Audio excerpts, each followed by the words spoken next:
ko'p shifokorlardan so'rashingiz ham mumkin. Haqiqatan bugun yo mana shu bepushtlik bo'ladi yoki farzandda bugun sizlarga mashqlarni ko'rsatmoqchimiz. Ayni shu mashqni qilmasangiz, unda bugun qaysidir dorilar bilan o'zingizda natija olaman desangiz, prostata bezini yallig'lanishini ketkazish uchun kerak bo'ladigan mashqlarning birinchisi, ayni ko'pchilik biladigan mashq bu mashq. Oyog'ingiz muzlayaptimi? E'tibor bering. Agar oyog'ingiz muzlayotgan bo'lsangiz, albatta buyrak mana shu chanoq sohasida. Yana bitta mashqimiz bu ko'pchilikka, ayniqsa ayollar ham bu mashqni bajarishi mumkin. Bu mashqni qilib ko'ring va yana bir muhim mashqlarimizdan biri, o'zim ham shu mashqni yaxshi ko'raman. Lekin bu mashqlarni mana shunday qiyin holatga tushirmasligi uchun uni dori-darmonsiz tekinga uyda shu holatda shu mashqni qilib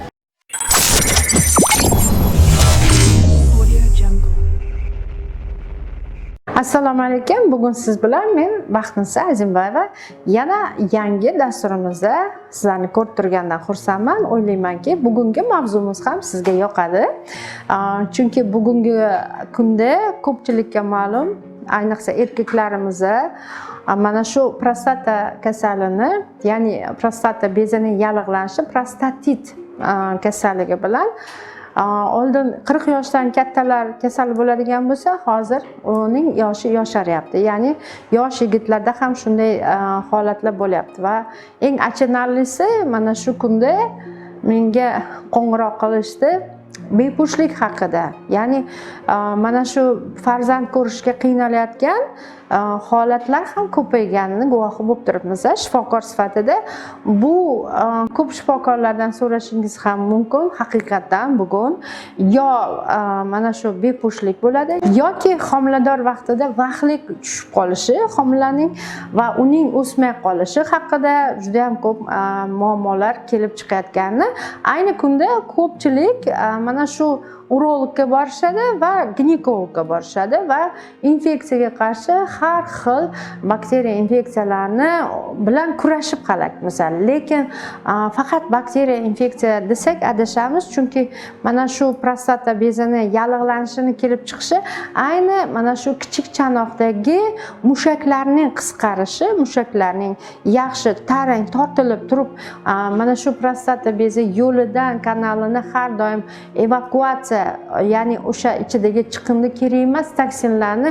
organizmdan chiqarish uchun limfa sistemasidagi mana shu limfa sistemasi bizning organizmga kerak emas chiqindini chiqarib yuborish degani va buni ukol dorilar bilan yoki qaysidir tabletkalar bilan qilib bo'lmaydigan holatlar bor va shu holatda qanday qo'shimcha yordam berishingiz mumkin bo'lgan bugun sizlarga mashqlarni ko'rsatmoqchimiz. Ayni shu mashqni qilmasangiz, unda bugun qaysidir dorilar bilan o'zingizda natija olaman desangiz adashasiz. Chunki kichik chanoqdagi qon aylanishi yaxshi bo'lish uchun ham va kichik chanoqdagi mana shu limfa tomirlardan kerak emas toksinlar, bakteriya infeksiyalarning organizmdan tashqariga chiqishi uchun limfa sistema yaxshi ishlash kerak. Yoki mana shu kichik chanoqdagi bakteriya infeksiyalarni har doim organizm tashqariga chiqishi uchun limfa sistemasi yaxshi ishlash kerak. Uning uchun har kuni mana shu kichik chanoqqa kerakli bo'ladigan mashq bajarishimiz kerak. Mana shu mashqni hozir shogirdim orqali sizlarga namoyon qilamiz. Komiljon menga yordam bering. O'tiring. Hozir bizga mana shu ko'pchiliklarga, erkak kishilarga ayniqsa mana shu prostata bezini yallig'lanishini ketkazish uchun kerak bo'ladigan mashqlarning birinchisi, ayni ko'pchilik biladigan mashq bu mashqni maktabda ham qilganmiz va sport zallarida ham ko'rsatishadi. Lekin bu mashqni masalan ko'pchilikka yoqqani, yotgan holatda ham uyda ham nima qilishingiz mumkin. Masalan, yotishingizdan oldin qilishingiz mumkin yoki ertalab turishdan oldin hali uyqungiz tarqamagan paytda qilishingiz mumkin. 10-15 minut shu mashqlarni bajaradigan bo'lsangiz, nafaqat prostata bezini kasalliklari uchun, ayni mana shu kichik chanoqdagi yo'g'on ichakda ichingiz qotayotgan bo'lsa yoki qandaydir o'sha zohatida og'riqlar bo'lsa, buyrak shifolati yoki quvg'ingizda qanaqadir muammo bo'lsa, agar masalan ayollar ko'rayotgan bo'lsa, ayollar mana shu ayollarga tegishli kasalliklar bo'lmasligini oldini olishingiz uchun ham mana shu mashqlar tavsiya etadi. Birinchi mashqimiz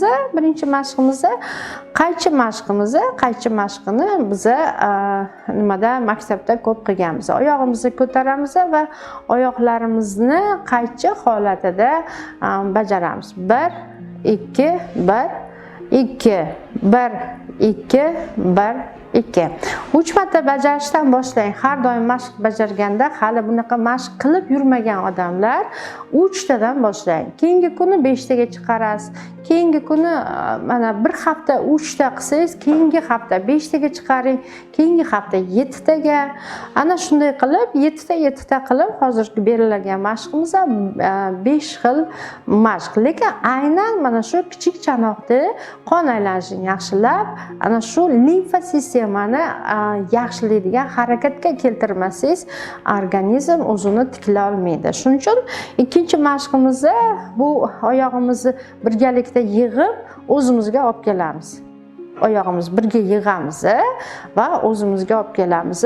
Bo'yin qismimizni, gavdamizni ushlab harakat qilamiz. Boricha maksimalni o'zingizga oyog'ingizni yaqinlashtirishingizni olib kelishingiz mumkin. Buni ham 3 ta, 4 ta, 5 ta o'zingiz tanangizga og'irlik bermang. Agar tanangizni charchatib qo'yadigan bo'lsangiz, unda siz bu mashqlarni qilgingiz kelmay qoladi. Shuning uchun 3-chi mashqimiz bu oyog'imizni birlashtirilgan holatda buni yaxshigina aylantirishimiz mumkin. Mana shu nima oyog'ingizni ko'tarib aylantirganimizda ayniqsa nima qiladi? Tanaga, butun tanaga qanaqadir zo'riqish beradi. Ayni mana shu sohadagi kichik chanoq sohasidagi mushaklarni tortishiga va taranglashiga olib keladi. Qancha mushaklar zo'r, mahkam nima qilsa, organizmdan kerak emas, ana shu limfa orqali toksin musorlarni chiqarib tashlaydi. Keyingi mashqimiz bu oyog'imizni ayni kaftini bir-biriga yopishtiramiz, kaftini bir-biriga qaratamiz va maksimalni o'zimizga olib kelamiz va sekin-astalikda tashqariga chiqaramiz. Ayniqsa oyog'ingiz muzlayaptimi? Agar e'tibor bering, agar oyog'ingiz muzlayotgan bo'lsangiz, albatta buyrak mana shu chanoq sohasida, shuningdek prostatita kasalligi keltirib chiqarishi aniq. Shunda mana shu mashqlarni bajarganingizda oyog'ingizni kaftini tegi isishi kerak. O'sha kaftini tegi isiganda shunda bilingki, siz energetik quvvatini ishga tushirgan bo'lasiz. Shuning uchun bu mashqni qilish qiyin emas, unchalik sizdan kuch talab qilmaydi va o'zingizda kuch yo'qotmaysiz. Kuch yo'qotadigan mashqlar ko'p qiladigan bo'lsangiz, unda siz alohida oqsilli ozuqa iste'mol qilishingiz kerak. Bizga esa mana shu mikrosirkulyatsiyani yaxshilash uchun qaratilgan mashqlar kerak. Yana bitta mashqimiz bu ko'pchilikka, ayniqsa ayollar ham bu mashqni bajarishi mumkin. Bu mashqni qilib ko'ring va 2 oy, kamida 2 oy mana shu mashqlarni qilib ko'ring va hayotingizda mana shu sog'lig'ingizga nisbatan bo'lgan o'zingizdan natijalar olsangiz ajablanmayman va buning uchun boksa bilan oldinga qarab yurishimiz kerak. Boksa sohadagi mayda mana shu qon aylanishini yaxshilash uchun qiyin mashq emas. O'tirgan holatda ham bajarasiz. To'shagingizdan turmasdan ham yoki yotishingizdan oldin ham qilsangiz bo'ladigan mashqlar. Oldinga qarab yurasiz, orqaga qarab yurasiz. Ayni mana shu kichik chanoqdagi mikrosirkulyatsiya, mikrokapillarlardagi qon aylanishini yaxshilaydi va shuningdek organizmni butun mana shu mushaklaringizda ham harakatga beradi. Va yana bir muhim mashqlarimizdan biri, o'zim ham shu mashqni yaxshi ko'raman, lekin bu mashqni mashqlarni sonini ko'paytirib yubormang. O'zingizni tanangizni charchatib qo'ymang. Shuning uchun bu mashq menga yoqqani nafaqat kichik chanoqda va butun tanangizni qon aylanishini yaxshilaydi va qon aylanishini anaqa harakatlantirish uchun albatta mashq qilishimiz kerak va organizmni chiniqtiradi. Bu mashqimizni mana shu qorin bilan yotgan holatda va siz o'zingizni gavdangizni ko'tarasiz. Gavdangizni ko'tarib, tizzangiz bilan o'tirgan holatda, tizza bilan o'tirgan holatda mana shu kaftlar bilan mana shunday buni yoga mashqlarida mana shu mushukka o'xshagan turish deb yaxshi eslab ham qolasiz va chuqur nafas olgan holatda mana shu umurtqa pog'onangizni ko'tarasiz va boshingizni ichkariga kirgizasiz va o'zingizni maksimum orqaga tortib maksimum tortasizda va xuddi shunday qarab boshingizni ko'targan holatda nafas chiqarasiz. Nafas olib ichkariga kirganda nafas chiqarasiz. Ichkariga nafas chiqarasiz va tanangizga nima berasiz?